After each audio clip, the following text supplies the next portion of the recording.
नमस्कार, मैं हूं मनीष ओझा और आप देख रहे हैं ग्लोबल भारत। आज हमारे साथ स्पेशल एपिसोड में बात करने के लिए हैं भाजपा के पूर्व जिला अध्यक्ष रहे ओम प्रकाश त्रिपाठी जी। ओम प्रकाश त्रिपाठी जी, आपका बहुत बहुत स्वागत है। ग्लोबल भारत को शीतला सप्तमी की मेरी हार्दिक शुभकामना।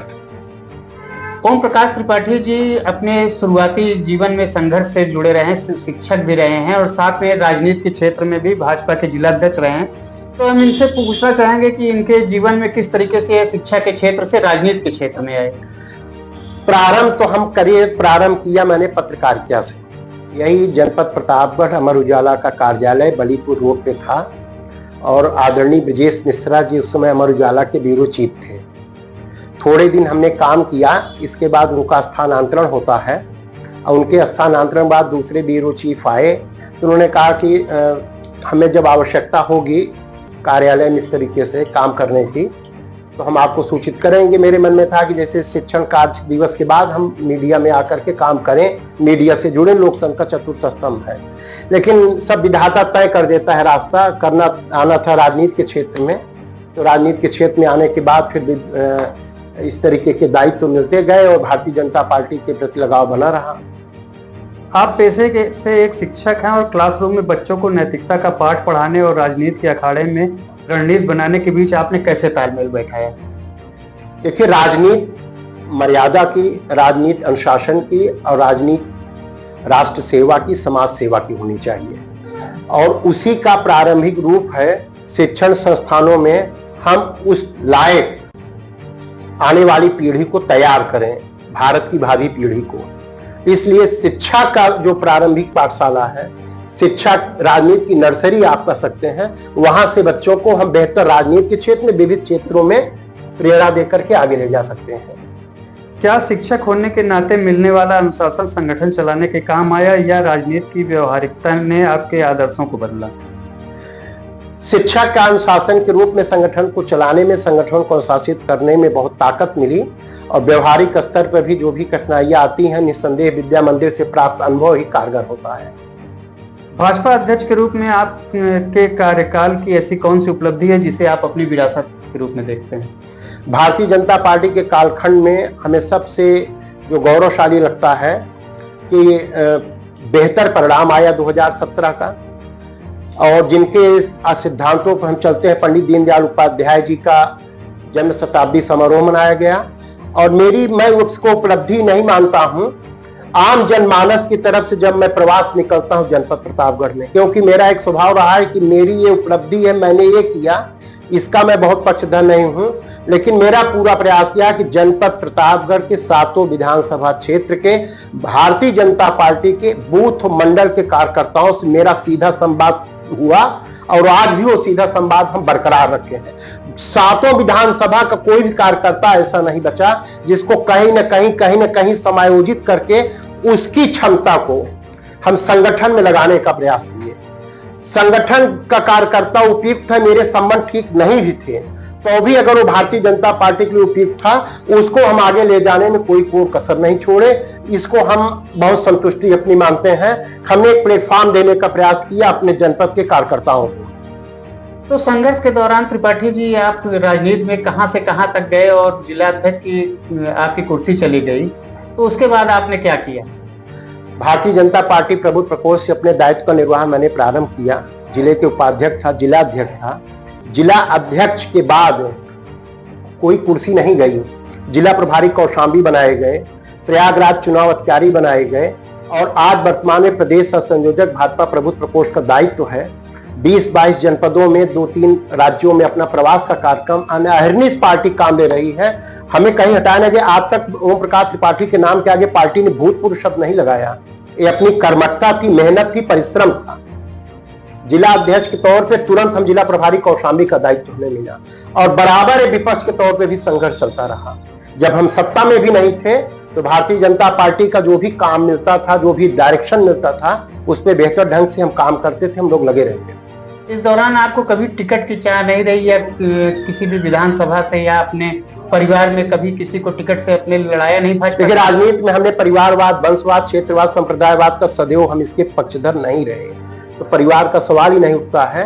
हाँ, लंबे अरसे से 93 से भारतीय जनता पार्टी में काम करने के सार्वजनिक जीवन के नाते प्रतापगढ़ के जनता जनार्दन की चाहत पे, प्रतापगढ़ के लोगों की इच्छा पे, ऐसे भी लोग हैं जो भारतीय जनता पार्टी के मतदाता हैं, हमारे साथ खुल के नहीं आते हैं, उनकी भी इच्छा रहती है कि ओम प्रकाश तुम्हें राजनीति में आना चाहिए, टिकट लेना चाहिए। तो अपना भी प्रयास संगठनिक कार्यों के साथ साथ प्रयास है, लेकिन हम भारतीय जनता पार्टी के अनुशासित कार्यकर्ता हैं, संगठन का जो भी फैसला होगा उसको स्वीकार करेंगे। हमारे भी मन है 2027 में पार्टी हमें अवसर दे चुनाव लड़ने के लिए। रानीगंज विधानसभा क्षेत्र से इच्छा है, लड़ना चाहते हैं। तो इसके लिए क्या आपने अप्लाई किया है टिकट के लिए? भारतीय जनता पार्टी में कोई वाहन नहीं निकलती, कोई अप्लाई नहीं करता है। कार्यकर्ताओं को उनकी क्षमता प्रतिभा के हिसाब से ला करके जिम्मेदारियां दी जाती हैं। इस शीर्षक नेतृत्व के संज्ञान में है।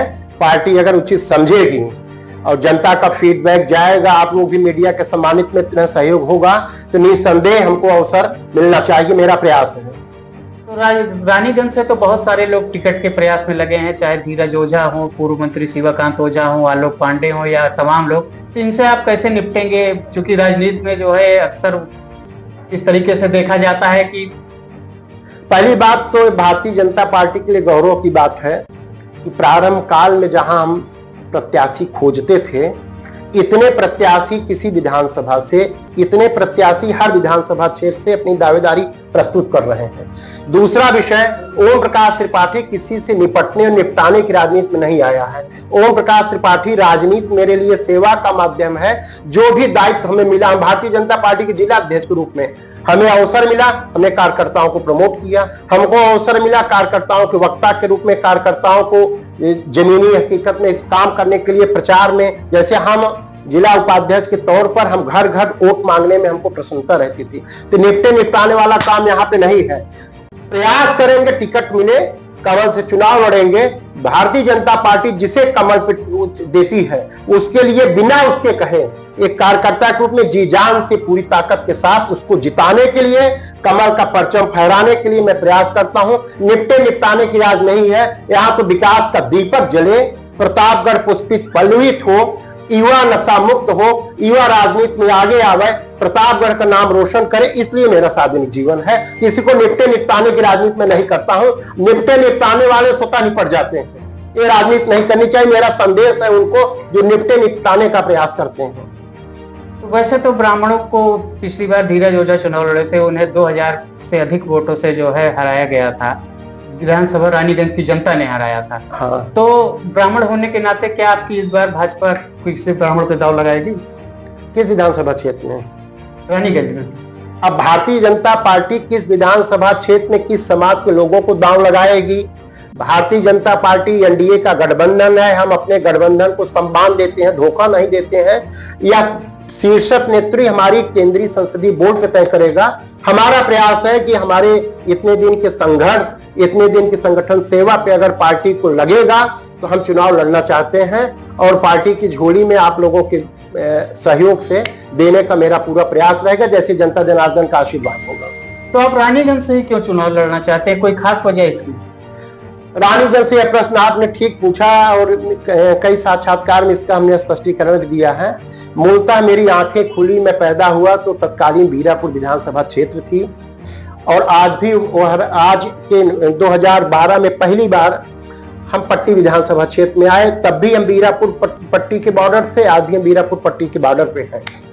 इसलिए अपना मौलिकता से जुड़े रहने का स्वभाव है कि अपना हम जुड़े रहें। या पार्टी जैसे जो निर्णय लेगी, गठबंधन में उस सीट को देती है कि भाजपा लड़ाती है, कमल जहां से लड़ाएगी वहां से हमको अगर उपयुक्त समझती है तो हम उसके लिए भी तैयार हैं। क्योंकि मैंने तो अपने प्रारंभ काल से भारतीय जनता पार्टी के सभी लोगों के, सभी वर्ग में, जात में, और एक चीज आप बता दें, हमको इसकी बात बड़ी प्रसन्नता है, आप विभिन्न जातियों में सर्वे करा लीजिए, हर जाति वर्ग, हर क्षेत्र के लोगों का ओम प्रकाश त्रिपाठी को आशीर्वाद मिलता है। हम तो प्रतापगढ़ की जनता जनार्दन से, बाबा बिलखनाथ की कृपा से आप भी प्रतापगढ़ जनता के बीच में जो ताकत मिलती है, जो ऊर्जा मिलती है, काम करने की प्रेरणा मिलती है, प्रतापगढ़ की जनता जनार्दन से मिलती है। किसी भी कोने में निकलते हैं तो बहुत ही प्रेम और स्नेह से मेरा मार्गदर्शन करते हो। मेरी भी चाहत रहती है कि जनता के बीच में हम बराबर बने रहें और बने रहने का प्रयास करते हैं। वहां की प्राप्त ऊर्जा, वहां की प्राप्त प्रेरणा हमारे उत्साह का कारण बनती है।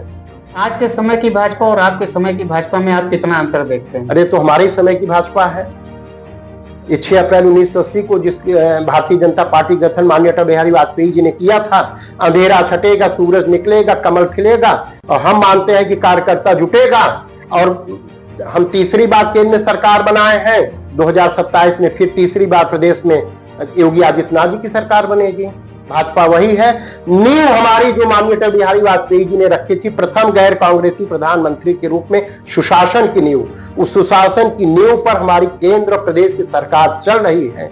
जो नींव एकात्म मानववाद अंत्योदय का पंडित दीनदयाल उपाध्याय जी ने रखा था, हमारे प्रेरणा स्रोत, उस अंत्योदय पर मेरी सरकार चल रही है। नहीं तो आप एक कल्पना कीजिए कि जितनी लोक कल्याणकारी योजनाएं केंद्र प्रदेश की इस समय चल रही हैं, 28 अगस्त 2014 से जन धन योजना के माध्यम से 20 मई 2014 को भारत के केंद्रीय कक्ष में माननीय नरेंद्र मोदी जी ने कहा था, सरकार ऐसी होनी चाहिए जो गरीबों को जाने, गरीब सरकार की बनाई गई नीतियां गरीबों तक पहुंचनी चाहिए। और यह वाक्य माननीय प्रधानमंत्री जी का आज धरातल पर उतरा है, जिसका परिणाम रहा कि तीसरी बार केंद्र में माननीय नरेंद्र मोदी जी की सरकार बनी।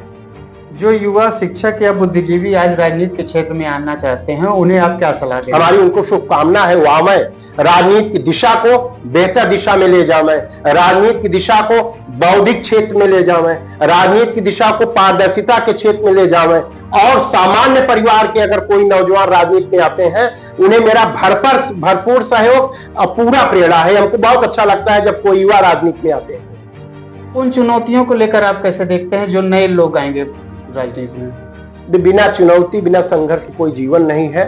संघर्ष और चुनौती जीवन के दो पतवार है, इसी पर आदमी चल कर अपनी मंजिल तक पहुंच सकता है। मैं तो युवाओं को यही कहना चाहूंगा, चुनौतियों के बीच में फिर उठी हुई सुबह को मना के तो देखिए, मंजिल है 5 पांव बढ़ा कर तो देखिए, जल जाएंगे हजारों दीप पथ में, अपने हस्ती के दिए जला के तो देखिए। आप खुद एक शिक्षक रहे हैं और भाजपा जैसे संगठन के अध्यक्ष भी। आज जब आपके साथी शिक्षक, इंटर कॉलेज के शिक्षक धरने पर बैठे हैं तो उनकी सैलरी में भारी कटौती की गई है, तो आपको एक शिक्षक के नाते ज्यादा दुख होता है या राजनेता होने के नाते मजबूरी? कोई मजबूरी नहीं। ओम प्रकाश त्रिपाठी मजबूरी से कोई काम नहीं करते हैं। जिन भी शिक्षकों का वेतन बंद है, मेरी उनके प्रति सहानुभूति है। भारतीय जनता पार्टी का जिम्मेदार जवाबदेह कार्यकर्ता होने के नाते शीर्ष नेतृत्व से अपने विचार परिवार में इस विषय को हमने रखा है। उसी का परिणाम रहा कि आपको ये पता हो कि जहां एक बार सबके वेतन बंद हो गए थे, वहीं कुछ लोगों के वेतन प्रारंभ हुए हैं, सब प्रक्रिया में है। उस समय का एक प्रतिकूल थपेड़ा था। निसंदेह अगर समस्या है तो समाधान है। इसका भी समाधान निकालने के लिए भारतीय जनता पार्टी की प्रदेश की सरकार के संकल्पित है। मेरी पूरी सहानुभूति परिवार से है। सरकार का तर्क अक्सर बजट और नियमों का होता है, लेकिन एक शिक्षक जितने सालों तक सेवाएं दी, उसकी सैलरी अचानक कम कर दी, तो उससे उसके परिवार के साथ अन्याय नहीं हुआ? वो माननीय उच्चतम न्यायालय के निर्णय से हुआ। और हम आप आजाद भारत नागरिक के नाते न्यायपालिका का सम्मान करते हैं, तो कहीं तकनीकी चूक के नाते ऐसा हुआ, उसी का सुधार ही हुआ। जहां सबके वेतन बंद थे, 2000 के पहले का वेतन प्रारंभ हुआ। जहां सबके वेतन बंद थे, कुछ जनपदों में 2000 के बाद के भी वेतन प्रारंभ हुए हैं। मैंने आपसे प्रारंभ में कहा कि समस्या है तो समाधान है, इसका भी निदान जल्द ही कर लिया जाएगा। क्या आपको लगता है कि इस फैसले से शिक्षा की गुणवत्ता पर असर पड़ेगा, क्योंकि एक मानसिक रूप से परेशान शिक्षक क्लासरूम में अपना 100% कैसे दे पाएगा? देखिए, शिक्षक और गुणवत्ता, शिक्षक और वेतन अलग विषय है। और भारत में तो प्राचीन काल से गुरुकुल प्रणाली से शिक्षकों का सम्मान रहा है। गुरु कुमार शिष्य कुंभ है, गढ़ गढ़ काढ़े खोट, अंदर हाथ सहादे बाहर बाहर चोट। वेतन मिल रहा है कि वेतन नहीं मिल रहा है, लेकिन यह शिक्षक राष्ट्र निर्माता की भूमिका में सदैव अहिर्निश लगा रहता है। शिक्षा में गुणवत्ता की गिरने का कोई प्रश्न ही नहीं उठता है। तो ये थे ओम प्रकाश त्रिपाठी, जिन्होंने अपनी बेवकूफी से सारी बातों का जवाब दिया है। अब मिलते हैं आपके साथ अगले एपिसोड में, तब तक के लिए नमस्कार।